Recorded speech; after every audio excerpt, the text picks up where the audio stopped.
Hello, I'm Dennis Pullin. One of my favorite parts about being president and CEO of Virtua Health is getting to know our colleagues and the many ways they are here for good. Each person contributes to healthy communities, and each person has a story to tell. Welcome to Here for Good. Thank you for having me here. Speaking of being here, how long have you been a part of Virtua? 12 years. What made you decide to work in healthcare? At one point in my life, I was looking for a job that will be more stable and flexible, but also kind of care for people and make a difference in people's life. So I decided to just go for the medical field because I feel like you can do all of those. They're reliable, and you also have many opportunities to keep progressing.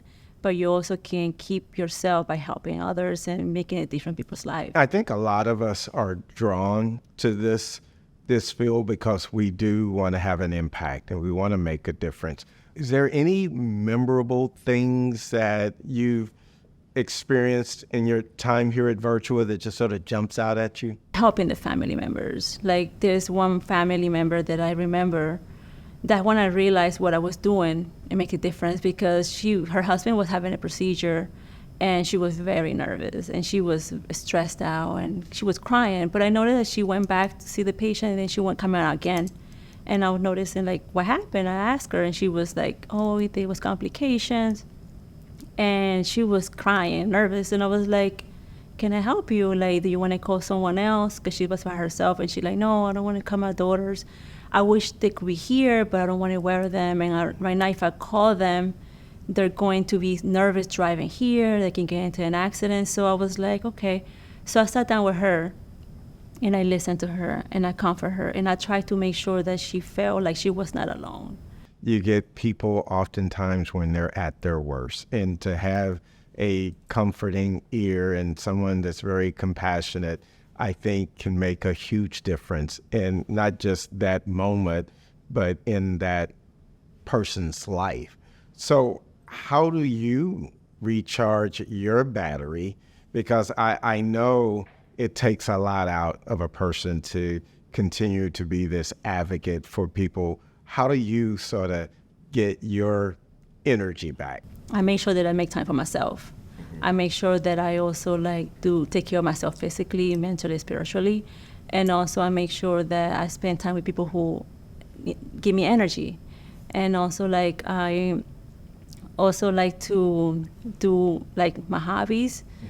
And I always try to read articles that helps me become a better person, help me to develop more better qualities. Here at Virtua, we often use the expression everybody always, meaning our commitment to making sure no one gets left behind, that everybody is treated as a unique individual, and that always is about being consistent.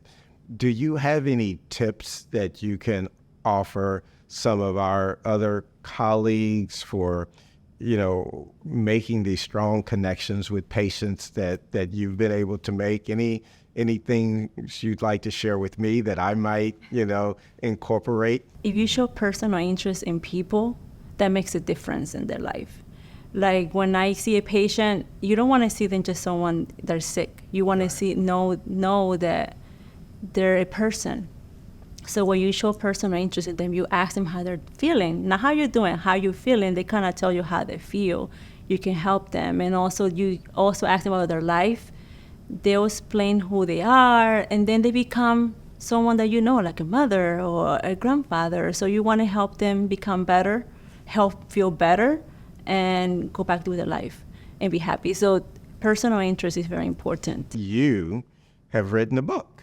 Yes. And a book for children. So tell me about this book, Gabby's Adventures. I wrote this book, believe it or not, 17 years ago.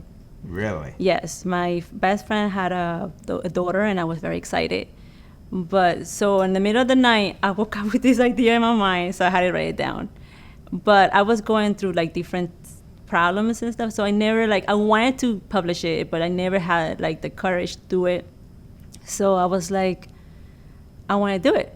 And last year, after working on myself, I was like, you know what, I'm going to find a way to do it. And I hired an illustrator, an editor. I found a way to do everything. And for me, it was a big accomplishment because I really enjoy it. This was the first. Is there a second in the work? Yes. Well, this is the second one. Oh, so not in the work. It's already done. Yes, this is the second one. The first one is about, the book kind of shows different qualities that you can have, like for... So this is called Caring for an Injured Bird. Yes. So basically, Gabby is a girl that she's very like caring and loving, and she's a happy little girl. So she sees an injured bird and she reacts. She wants to take care of him. So she takes care of him. Of course, they get into the bed and they're like, you gotta take care of him and love him. So there, she of course, she wants to do everything because she can do everything, right? But then as he gets better, he's very happy, but then he gets sad because he was a free bird. So now Gabby has to make a decision of what is the right thing to do.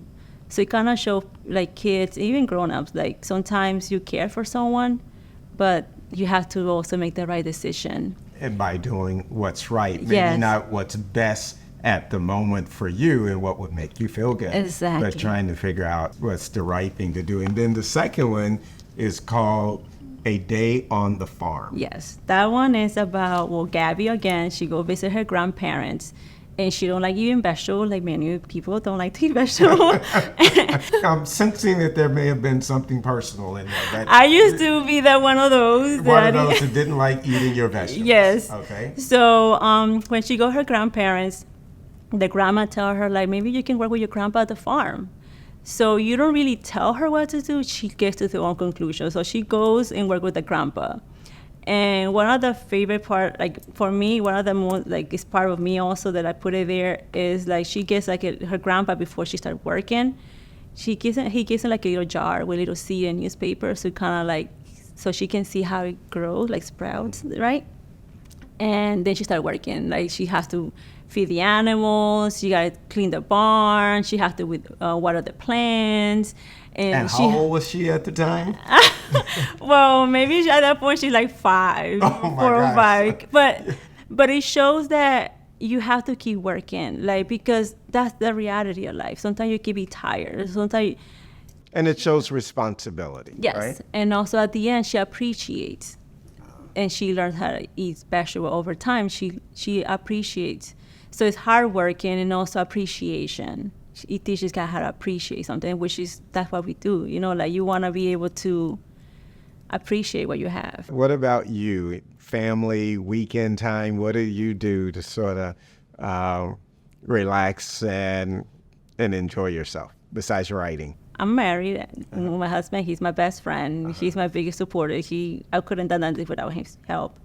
We usually, in the free time, we like to be outdoors. We like to walk. We walk a lot. We like to hike. We ride our bicycle, and we also like to do volunteer work. Well, that's great. Sounds like you're an outdoor person. You love giving back. So if some of our colleagues, folks that are watching this, wanted to get a copy of one or both of these, if I wanted to get a copy, where might one find your book? Well, the main website is lulu.com. It's LULU.com. Lulu.com, Yeah. And also you can find it on Amazon and Barnes & Noble. But Lulu is the main one. And you just look for my name. If you search my name, you'll be able to find the different options because it's also available in Spanish. Really? So in both languages, yes. Ah, thank you so much for joining me and sharing this, just phenomenal display of creativity. And I just think it's wonderful that you would do this and all that you do for our patients here at Virtua. So I can't thank you enough. No, thank you for having me here. This has been a great edition of Here for Good, talking about something that I think would put a smile on all of our faces. So join me next time for another edition of Here for Good, the Inside Edition.